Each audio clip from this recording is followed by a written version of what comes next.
Ikamphasani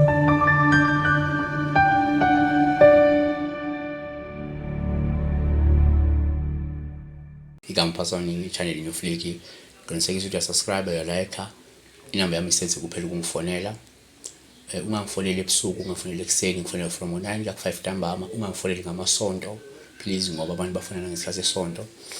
Ungangi-WhatsApp, ungangi-SMS. Uyiuser khona la ku-comment section ku-YouTube ukuthi-ke ngiyabingelela phasa, ngicela ukubuza la kusho ukuthini uphupha ibhodwe elincane elicwebezelayo. Sasidla lingenalutho, ngiyabonga. Number 1, uphupha ibhodwe uma lingenalutho. Kwabanye yes ngayikhomba inhlanhla malilihle, likhombe inhlanhla, likhombe ukuthola umuntu umlingane omuhle mhlawumbe.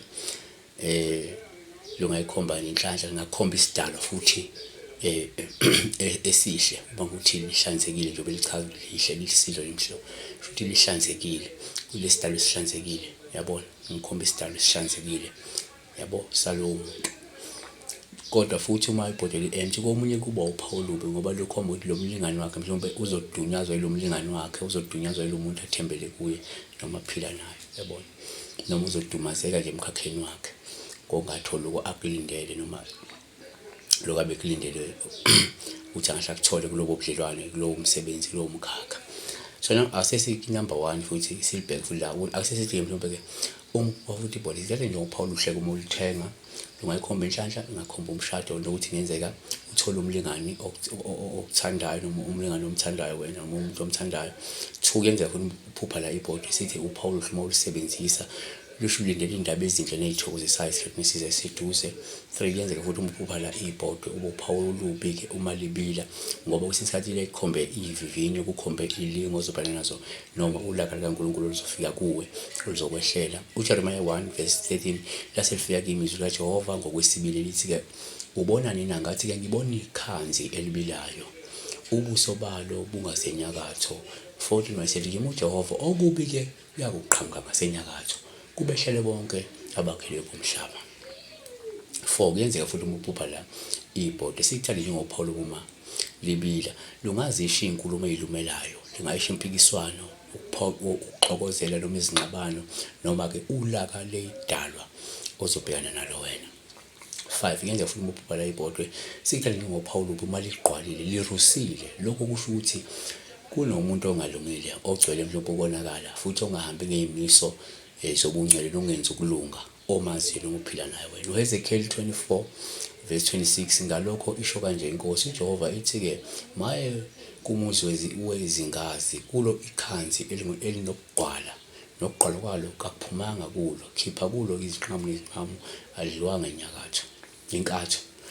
6, uma uphupha futhi ibhodwe kuwuphawu lubi uma ligqwalile, lusho ukuthi izidalwa zakho ngenzeka zikahlambuluki futhi kusalindwe lowo msebenzi ukuthi usihlambulule wena. 7, uma futhi ibhodwe kuwuphawu esithele njengolubi uma ligqwalile, lingahlanzeki noma usuzama ukulihlanza ngoba lapho kusho ukuthi mhlawumbe kunalo muntu ongeke saphenduka, kunalo muntu ongeke saguquka kokubi naphezu kwemizamo yokumyala, naphezu kwemizamo yokumshumayeza, naphezu kwemizamo yokumlungisa nokumphendula. uHezekiel 24:12 ibhodwe liyangikhathaza nokho ukugqwala kwalo akuphumanga nangomlilo.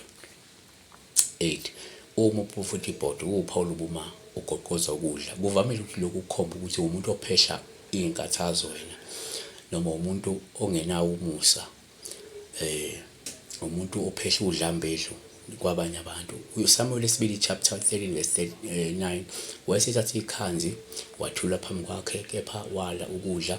Amnoni wathi-ke, kipha bonke abantu kimi, baphuma kuye bonke. Number 9, kuyenzeka futhi uma uphupha la ibhodwe kuba uphawu oluhle kwesinye isikhathi uma ukuthi ugoqoza ukudla noma upheka ukudla osuke nje kukhomba ukuthi kumele usukume wenze leli dalo wena isithebe, yabona. 10, asithi-ke thina uma uphupha futhi ibhodwe uphawu olubi uma liphukile ibhodwe. Lokho kungasho ukunqotshwa ukugula komunye, kusho ukwehluleka noma ukuphelelwa udumo nokuhlambalazeka ozobhekana nako, yabona.